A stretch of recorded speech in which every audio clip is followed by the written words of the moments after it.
Lead paint may still lurk on the porch. Housing regulations have been key to lowering rates of lead poisoning, but new research finds that porches may remain a danger to children's health.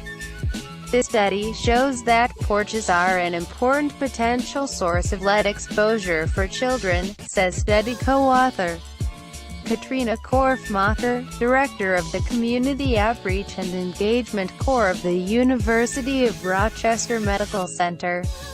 It is becoming clear that porch dust lead can be effectively reduced through repairs, cleaning, and maintenance. Lead is a neurotoxin and has significant health, learning, and behavioral effects, even at levels previously thought to be safe.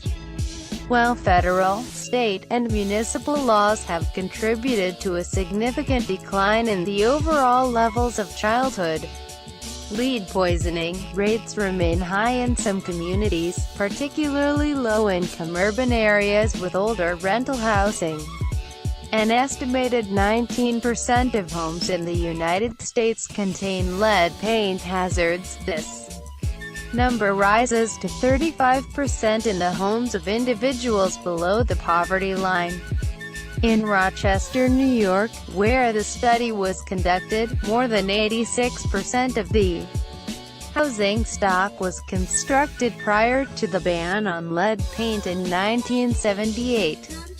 Lead laws. Some local communities, including Rochester, have adopted ordinances that require owners and landlords to take steps to ensure that the interiors of rental properties are lead safe. However, in many instances these requirements stop at the front door and do not cover exterior spaces and structures such as porches. No communities have standards limiting the amount of lead and dust on porches because there is no federal standard, and there has been limited evidence that mitigating lead hazards in these instances is feasible. Porches hold the potential to be a source of lead hazards for young children, either from lead dust being tracked or blown into the house or through direct exposure. This is especially true in urban neighborhoods where porches often serve as the front yard where children play. Porch floors. The researchers sampled lead paint levels on porches at 79 homes in Rochester that had recently undergone lead abatement. Before work began, the researchers found that porch floor dust lead levels were nearly 4 times greater than dust lead levels on interior floors. When dust lead levels were higher on the porches, lead dust levels were also higher on the interiors of homes. After the porches were replaced or repainted, the porch dust lead levels significantly declined, indicating that property owners can effectively address the hazard. The study also finds that when interiors were treated for lead paint but no work was done on the exterior, the porch dust lead levels rose immediately after work, most likely from workers tracking dust and debris onto the porches.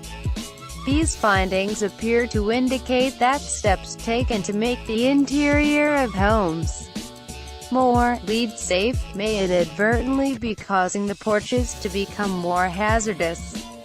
Without a porch standard, no one was held accountable for cleaning porches after interior renovations, says lead author Jonathan Wilson, acting director of the National Center for Healthy Housing, NCHH. Lead on porches should be addressed and standards for porch lead dust must be adopted to protect children from inadequate cleanup. The new study was a partnership among NCHH, the University of Rochester Medical Center, the City of Rochester, and Action for a Better Community, a Rochester-based, nonprofit organization. The U.S. Department of Housing and Urban Development provided funding for the work, which appears in the journal Environmental Health. from University of Rochester via Futurity.org. Next, read 2 million Americans quit food stamps in Trump's first year. The number of Americans receiving food stamp benefits dropped to a 6-year low during President Donald Trump's first year in office, reflecting a healthy jobs market and an improving economy, according to an annual report. Read more in a first. U.S. blames Russia for cyber attacks on energy grid. Washington. The Trump administration on Thursday blamed the Russian government for a campaign of cyber attacks stretching back at least 2 years that targeted the U.S. power grid, marking the first time the United States. Read more. A growing chorus objects to Confucius Institutes at American universities. A Massachusetts lawmaker is the latest dissenting voice against the presence of Confucius Institutes on American college campuses. Managed directly and funded by the Chinese regime, Confucius Institutes, CIS, have been criticized by concerned. Read more.